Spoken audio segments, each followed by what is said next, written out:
Mira quina sintonia hem buscat pel Jordi Torres, que direu, i qui és ell? És músic? No, és enginyer i doctor en informàtica. És catedràtic de la Universitat Politècnica de Catalunya i investigador del Centre de Recerca Barcelona Supercomputing Center, però com que és un boig per la música, a més hem dit aquí li hem de posar alguna molt de ritme.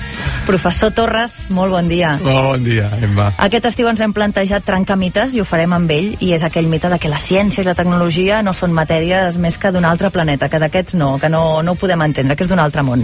Però sí, les podem arribar a entendre i, de fet, em sembla que és la teva feina i el teu objectiu, que sí? És el serem els teus alumnes. Molt bé. Intentarem. Això de la ciència i la tecnologia recreativa, fes-nos un apunt d'això de recreativa. Bueno, vam intentar definir un programa que apropés això a la gent, no? Trencar aquest mite que dius tu i a veure si podem ser útils i que la gent entengui una mica més el que està movent aquest món, no? Aquest món ara ja s'ha digitalitzat i jo ho veig aquí a la ràdio, estic impressionat, Encara hi ha una mica de paper, però vaja, ja veig aquí pantalles i tot. Sí, de vegades ens despista, però sempre amb el paper a la mà em sembla que ens trobem més segurs, almenys els periodistes. Sí, però vaja, suposo que tothom és conscient que el món s'ha digitalitzat. Doncs intentarem aquestes 6 setmanes a veure si som capaços d'aprendre una miqueta, uns mínims. I, evidentment, segur que tu ho explicaràs molt bé. No sé com ho entomarem els altres, perquè amb aquesta edat i sent de lletres... Que no. Escolta'm, avui sé que vens disposat a explicar-nos aquest concepte que diem cloud computing, no? Computació en el núvol. Sembla molt complicat, però vaja, per aquí va la cosa, oi? Sí, intentarem a veure si això que cada vegada més les nostres dades i els càlculs i tot plegat marxa del PC que tenim a casa en aquesta cosa que es diu núvol, no? Suposo que els oients no sé si s'han plantejat on té les seves dades quan estan usant Gmail, Hotmail o fan servir el Facebook, totes aquestes coses que els ordinadors doncs cada vegada es fan més invisibles, no? La gent es connecta des del mòbil i com funciona tot això, no? On estan les dades? Suposo que algú s'ho ha preguntat, però jo sé de molta gent que no. És una pregunta que els hi faig a vegades a la gent i diu, no ho sé. Diu, doncs t'ho hauries de preguntar, aquí ho respondem. Jo crec que sí. Aquí ho respondem. Però el professor ve amb una anècdota, que dius, una anècdota que no només és personal, sinó que a més sembla que no té res a veure amb el tema allò ordinadors, perquè vols parlar-nos d'alguna cosa de bicicletes. Bueno, amb tu vam pactar que intentaríem baixar el registre i explicar-ho de forma planera, amb símils, que està treballant aquesta secció, Sí, dona. Jo soc un estudiant molt aplicat i llavors et vaig fer cas a la mestra. I doncs, bueno, intentarem fer-ho així, a veure si ens en sortim, doncs de seguir l'anècdota de que com ho fèiem abans i com ho fem ara una mateixa cosa, no? Jo doncs agafo una cosa propera, que és a mi m'agrada molt anar amb bici, els diumenges vaig en bicicleta amb els amics, per això no podíem fer la secció el diumenge, no podíem fer el dissabte, i amb aquests amics doncs venim del món de la muntanya, ens agrada fer ressenyes de les sortides, això és una cosa habitual de la gent de muntanya, i com ho fèiem fa 15 anys, 20 anys, no? I jo sortia amb aquesta gent, amb pistons, amb formiga, i doncs mira, ho relatàvem amb un butlletí de paper que sortia cada 3 mesos d'una entitat de muntanya, no? Com ho fem ara? Tenim un blog, bicicorriols.cat, cada sortida o la tornada, doncs pim-pam, en un moment, i ja està la notícia allà. La gent pot participar, interactuar. Bueno, suposo això li passa a molta gent al seu blog, explica coses que passen, molta gent accedeix a altres blogs. La gent s'ha preguntat com és que és tan fàcil, tan ràpid, tan immediat tot això. Llavors com hem arribat fins aquí? Com hem arribat fins aquí? Perquè tu dius, la informàtica és jove, no? Llavors queda molt encara per canviar, però com hem arribat aquí? La informàtica és molt jove, i això és molt, molt important, perquè la gent entengui que com a jove que és encara ha de canviar molt, i el que ens queden en els propers anys seran canvis vertiginosos. Però seran tan ràpids? Perquè, escolta'm, no parem, Sí, no parem i no pararem, no, encara més. No. Hem de ser àgils de ment. Sí, definitivament. El que també és veritat que la tecnologia cada vegada ho farà més fàcil. Pensa que la informàtica només té a mitjans del segle passat neix, i això per alguns és molt, però no fa tant, és de les enginyeries més joves que hi ha. Al cap de 15 anys van arribar ordinadors a les empreses, al cap de 15 anys més arriben els primers PCs, la gent se'n recordarà, no sé si se'n recorda com ho feia abans els PCs, és a dir, abans hi havia màquines d'escriure, no fa tants això, mitjans dels 80. Després al cap de 15 anys arriba internet, un canvi exagerat, mitjans dels 90. I ara, fa poc, ha vingut aquesta revolució que es diu això, el cloud computing, que ho ha canviat tot, totalment. I què és? Què és el cloud computing? És una forma diferent de consumir i usar el que és la informàtica. La informàtica ja no es fa com es feia abans, comprava com a producte, compraves el teu ordinador, compraves els teus programes i els instal·laves i et complicava tot el dia, no?, instal·lar-ho tot, sinó que ara simplement et connectes a internet i a l'altra banda hi ha algú que t'ofereix aquest servei. És a dir, passem de tenir un producte a un servei.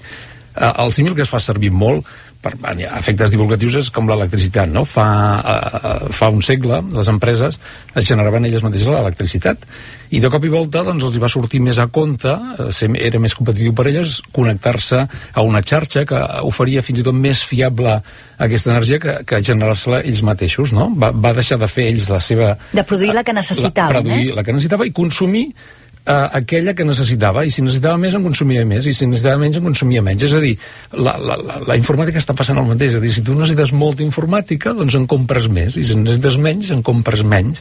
Tu ja no has de comprar els teus... pots no comprar els teus ordinadors i els teus programes, tu pots anar-los a usar i pagues pel servei, com l'electricitat a casa. De fet, és un servei més, o sigui, l'electricitat, l'aigua, la llum, el gas, tot això a casa ja estem acostumats, no? Doncs és una mica el mateix. Està a l'altra banda, hi ha grans centres de càlcul, grans fàbriques d'informació, al igual que hi ha grans centrals generadors d'energia, i aquestes grans són les que ens estan fent per nosaltres amb una economia d'escala que els hi permet fer-ho de forma molt competitiva, més barata del que ho faríem nosaltres, i el més important, és a dir, sobretot per la gent que engega, no? La gent que comença, els emprenedors o les empreses que comencen, no has de fer grans inversions en el teu centre de càlcul en el soterrani, que era l'habitual, no? I a més trigaves mesos a tenir-ho, no? Ara és quasi immediat, de fet passes la targeta i en qüestió de minuts pots tenir ordinadors i programes treballant per tu. Hi havia un article teu a La Vanguardia fa uns mesos que deies precisament això, que aquí era una gran oportunitat pels emprenedors, però no entenc per què ho és tant una gran oportunitat, que s'estalvien.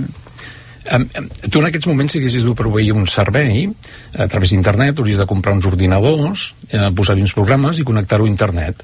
I això, si ho has de fer a casa teva, si a més tens en compte que hi ha permisos municipals, això et pot trigar mesos a tenir-ho. De l'altra manera, pots fer el mateix. És a dir, tu contractes una màquina en algun lloc del món i en aquesta màquina tu instal·les el que vulguis, és a dir, és exactament com si tinguessis la màquina. De fet, les empreses, les màquines no les tenen als despatxos, les tenen als soterranis molt sovint, no? Doncs és el mateix, en vez de tenir al soterrani la tens a l'altre punt del món. Passa que són centres, en vez de tenir 10 màquines, doncs en tenen milers, són centres de 4 vegades al camp del Barça, no és repetit, són coses immenses que consumeixen moltíssima energia, que això ja en parlarem en una altra... Això ho desenvolupem en una altra secció, S-A-A-S-I-A-A-S, què és això? La xuleta. Això és que se'n va quedar aquí, que no hauria d'haver-ho fet. Això és el llenguatge. Això són els acrònims que fem servir els del RAM, no? Els meus companys. I a què es refereixen? Que sí que puguem saber. Sí, doncs, d'alguna manera, els hardware i el software doncs ja no els comprem, com us deia, sinó que els lloguem, no? Els tenim en algun lloc i nosaltres el que fem és subcontractant allà el meu servei, el meu programa i les meves màquines, li dic a algú que ho faci per mi i jo el pago perquè ho tingui en vez de tenir-ho jo a casa meva, aquesta màquina i aquest programa. És una mica com en vez de comprar-me jo el meu cotxe per la meva empresa, doncs agafo i contracto un cotxe de lloguer. Però hi ha programes que no fan pagar res per utilitzar-lo, te'l pots baixar tranquil·lament, no? Te'l pots baixar a on? En el teu mòbil.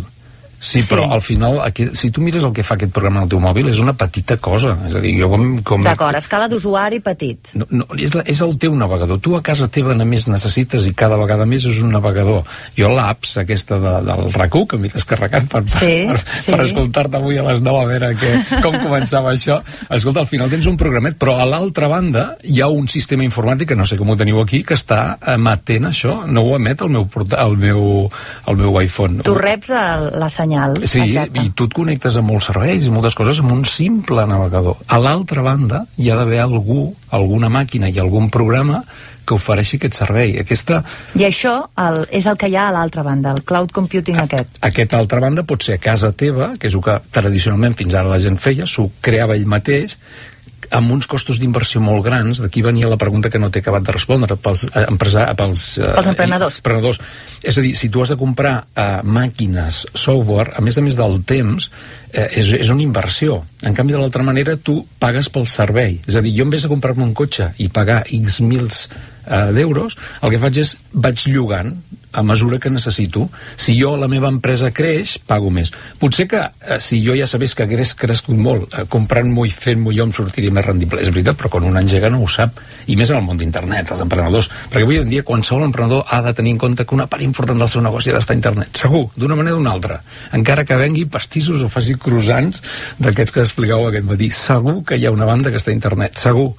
Entens? Els costos fixes desapareixen, i això és fonamental, i més avui en dia que no tenim capacitat financera. Les empreses tenen un problema, els bancs no donen diners, no? Doncs és un bon moment, i de fet jo ho dic perquè m'ho ha dit la gent que s'hi dedica. Jo, pobre mi, jo soc un professor d'universitat que dono classes de tecnologia, vull dir que això és més d'empresa que tecnologia. Inhibidors del cloud.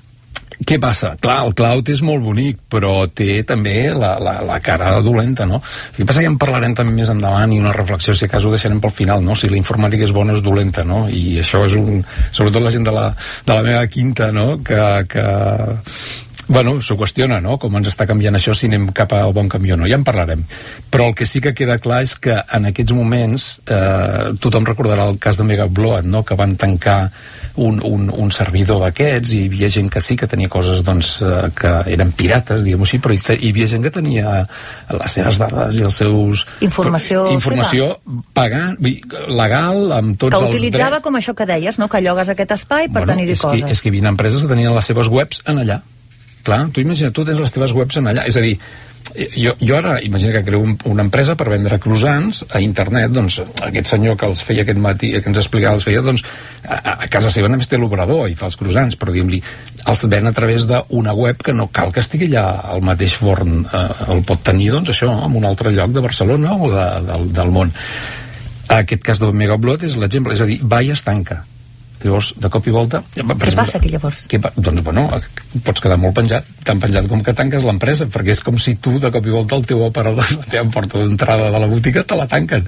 Pots tenir un operador fantàstic, però no però no hi haurà accés, exacte. I clar, aquest és un dels problemes de la seguretat, és a dir, amb quina garantia tenim les dades, i l'altre és la privacitat, que és una cosa que neguiteja molt a la gent. Bueno, i n'hi ha molts més, vull dir, això podríem estar-hi 10 programes. La privacitat, la gent li preocupa molt, és aquestes dades, qui pot accedir? Perquè si les tinc a l'altra punta del món i no sé ben bé on estan, qui pot treure'n algun tipus d'informació que jo no m'interessa que la tregui? És un problema, realment. De tota manera, la gent ha de tenir molt en compte que en aquests moments hi ha estudis d'empreses que han fet que és més segur les dades en el cloud moltes vegades que en la pròpia empresa, perquè en definitiva si algú vol saber les dades de la meva empresa és qüestió de que entri a la meva empresa i agafen el servidor. En canvi, en aquests grans centres de dades que són 4 vegades al Camp del Barça, com trobes la meva part, no? Professor, cada dia per acabar amb una mica d'optimisme, em sembla que vols explicar-nos alguna notícia positiva relacionada amb innovació en aquesta àrea, no? I si som prou innovadors aquí a Catalunya, amb el camp de la tecnologia, i sé que vindràs amb allò iniciatives diferents per poder-nos explicar. Sí, a veure, intentar acabar bé el programa d'una forma positiva i optimista. La tecnologia està oferint oportunitats a molta gent en aquests moments, i aquí a casa nostra hi ha moltes coses, a més de les notícies negatives que el professor anterior ens explicava, també en tenim de positives. Doncs a veure, amb què haurem de parar l'orella? Mira, jo aquest és el problema, no puc dir només una perquè no tenim més temps, però clar, tinc molts amics que m'han dit més d'una aquests dies, no sabent que venia. Per això intentarem no dir noms d'empreses, però sí les guies. En aquest cas, us en porto una de que el cloud ha permès, doncs, per exemple, que uns amics meus, que són bombers, no? Són bombers de professió, però que a més són gent molt emprenedora, doncs, i que són uns cracs, aquests sí que són uns cracs, doncs han creat una cosa que, diguem-li, ells el que diuen és, gràcies a les tecnologies, cloud en aquest cas, el cloud els hi ha permès, d'aquí molt pocs dies serà possible caminar per una xarxa social amb carrers plens de rajoles digitals. I a veure, què té a veure un cloud amb el carrer digital, rajoles... Què és això? Doncs... Això ho estan treballant, Això ho estan treballant, això de fet sortirà al mercat. És una iniciativa, És una iniciativa. I per bombers que tenen aquesta... A veure, són bombers. De professió, sí, però vull dir... De professió, perdona. Un és tots dos bombers, però pensa que un dels bombers és exalumne meu, un detall, no sé si és important, però... No, vull dir que és una iniciativa que s'està desenvolupant ara aquí, a Catalunya, Sí, però, exacte, però que són bombers, però que en aquest cas un d'ells és físic de carrera, més enginyer informàtic de carrera, més bomber, o sigui que és moltes coses. Anem a aquest invent, a veure, o aquesta innovació, aquesta projecte. En aquest cas, perquè entengueu que a vegades la tecnologia permet coses que si no es permetria, i en aquest cas pot ser un negoci. Doncs un d'ells, fa 9 anys, es va trobar un CD quan va arribar a casa, una informació, i el detall important és que era d'un company que ja no hi era, que havia mort. I ell ho va agafar, doncs, que havia estat el seu llegat, o li havia, diguem-li, donat doncs, una herència. Des d'aquell moment, fa 9 anys això, doncs ell sempre ha estat barrinant de com podria, diguem-li, allò que li va passar amb ell afavorir-ho molta gent, perquè de fet, com dèiem, el futur és digital, i de fet ara cada vegada més doncs, les fotos les fem digitals, ni les passem a paper, els documents són digitals. Com ho podem deixar això? No? I ells el que han fet és agafar la idea aquella tan antiga, que és de la rajola, no? Guarda sota la rajola, aixeques una rajola, i poses els diners a dins, el que sigui. El que sigui, exacte, en allà. I en aquest sentit, ells el que estan oferint és un nou concepte, la xarxa social, que permetrà que la idea, la seva missió una mica, això no sé si m'estic accedint, però és que tothom en aquest món tingui l'oportunitat de deixar un llegat a qui vulgui. Ells et permet, el que volen és oferir una rajola que a més tu la pots enviar en el futur. És a dir, jo tinc una rajola i poso coses i decideixo que en el futur aquesta rajola sigui de tal persona. La rebi l'Emma. El dia que I allà què hi haurà? El que tu vulguis.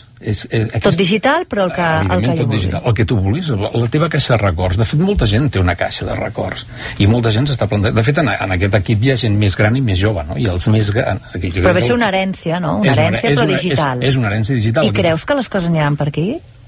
Com vols dir, si les coses aniran per aquí? Que tot serà digital, fins i tot això. No sé si tot, però les teves fotos són en paper o són en digital? Digital. És més, estan allà, ni les tinc. Estan allà guardades. Abans he sentit que tenies una nena i que les fotos són digitals o són de paper? Digitals. I què en faràs amb aquestes fotos? No ho sé, les he d'endreçar. Jo crec que és un problema que tenim tots els que fem fotos digitals, que és endreçar-les. I has pensat mai com deixaràs això? És a dir, bueno... Què passarà quan no hi sigui, no? O no hi siguis, o senzillament vols, per si de cas, deixar-ho, o... Aquesta eina que aquesta gent estan fent permet moltes més coses, Jo he anat a una d'elles. No, és una iniciativa a tenir en compte. L'important és que sense el cloud computing, sense aquesta, diguem-li, informàtica que pots consumir, en vez de comprar, doncs això no seria possible, no? I en aquest cas és una oportunitat, jo que crec, de negoci molt gran. Jordi Torres, ens has obert una de temes que te'n queden 5, de caps de setmana per poder-nos explicar. Només.